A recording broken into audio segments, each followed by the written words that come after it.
Everybody, Hell Pockets here with some surprises. Dragon Ball FighterZ, I believe this is close to the final build, if not the final build. And we have Tien, Yamcha, and Gotenks here to show you. I'm going to try my best to show you the basic thesis behind playing these characters. And we're going to start out with Tien, who is pretty standard as far as Dragon Ball FighterZ characters go. You know, he has like a 1-2-3 string into wall bounce into, you know, the standard 1-2-3. A lot of characters like this exist in the game, but there are some variances. Some things get a little different for Tien in terms of his specials. He has a quarter circle forward punch move that can be followed up several times. It's going to end up in a very flashy string, but the cool thing about this is you don't have to complete the string on your own. You can just do one. You can do 1 or 2 hits, and you know, as you see, you can choose your follow-up after that. What I like to do is, and this might be jumping ahead a little bit, but I like to follow this up with a super. So I believe that's, there we go. Okay, had to get it right first time. Bear with me. So you can follow it up with the super right there. A little more damage, a little more flashier, makes your opponent a little more scared of you, but we're getting ahead of ourselves. Another move that he has is his Chaozu command grabs. Now these are actually going to be your, I guess, gimmicky moves or something. I'm not sure how you would call it.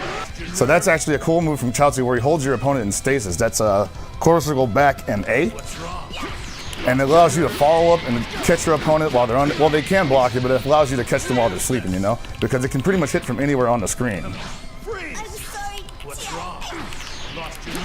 Of course, you want to be in range when that happens, because otherwise you might miss the chance to combo off of that.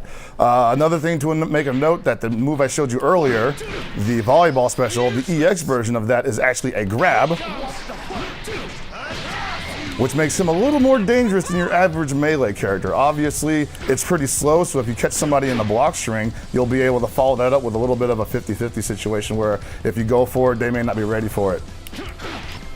All right, another thing that a lot of people remember from the earlier videos of Tien is his level 3 Kikoho special. It's still in, and it still does a lot of damage. Let me just get him in real quick. There we go. And now remember, holding on the buttons will get more blasts. Look at that damage melt. Where's your health bar going? I love the English voices for this, is amazing. That's actually really strong, because if an opponent pulls in a tag, they're going to eat a lot of damage on that. You saw how much damage the point character took on that. So anybody that gets pulled into that situation, just say goodbye. Heaven forbid the opponent pulls in 2 characters at once. That might actually KO the entire team in one move. So Tien definitely a very strong character to catch opponents who are being a little too aggressive, maybe a little too careless with their tag ins, and you can catch them like real nice with that, you know? Just make them hate life.